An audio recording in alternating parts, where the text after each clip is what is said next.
Are jumping the gun. Peter Marajanian is a former advisor to the Clinton-Gore and Gore-Lieberman campaigns. Alex Conant has been a spokesman for the Republican National Committee and the White House. Welcome to both of you.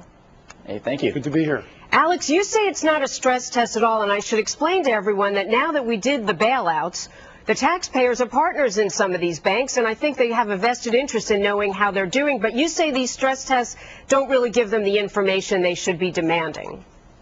Well, I think, according to the reports this morning, the government's actually not going to let any of the banks fail, which in all likelihood means that taxpayers are going to be asked to put up even more money into these banks, more money than, as you pointed out, we already have. And when you couple that with all of the new spending that the Democrats and Obama is talking about on health care and all of his other domestic programs, I think there's real questions about whether we can sustain that sort of debt in the long term.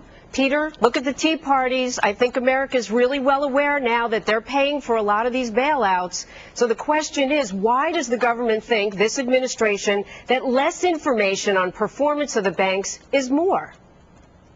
Well, I don't think less information is more. And unlike the last administration that often operated on an as-need-to-know basis, the administration now is being very transparent in disclosing this information. It's literally putting its money where its mouth is and saying, look, if you're a TARP recipient, if you're a bailout recipient, you're going to have to disclose the condition of your institution. But Peter, they're setting the test. And let's face it, the last administration didn't bail out to the tune of billions with some of these institutions who come back even a second and potentially, as Alex is saying, a third time. So why these stress tests? Why don't we just do it the way we've been doing it, where the banks have to be very public about their performance? Peter? Well, I think it's a different, it's a different approach. I mean, we can argue the merits of whether or not a stress test works or doesn't work. I mean, I think that there's a closely coordinated effort between the Treasury Department and Ben Bernanke on this. I mean, this isn't something that this administration just dreamed up.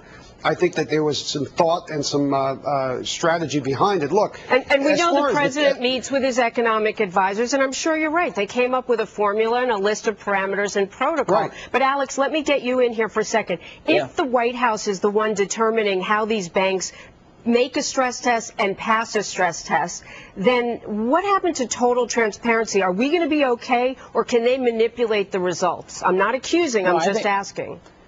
No, I think transparency is absolutely a good thing, and to the extent that they can be transparent without risking the banks is a good thing. But I continue to think that they need to focus more on taxes. They need to focus more on today's tax day and how are families doing? Not just banks on Wall Street. Are families and small businesses doing okay, or are taxes hurting them? But no, I have a column in the Weekly Standard this morning that points out that they're laying the groundwork for massive tax increases. But the president is meeting with families today, and he is aware that everybody's paying taxes. And I found out that only for 2 days this year, for many people like me, you just started to earn money because you can work from January 1 to April 13th just to pay your tax liability. Anyway, the public is getting informed, and they're out there talking about it, and I'm so glad both of you were here with me, too. Thank you. Hey, Alex and Peter, have a good day.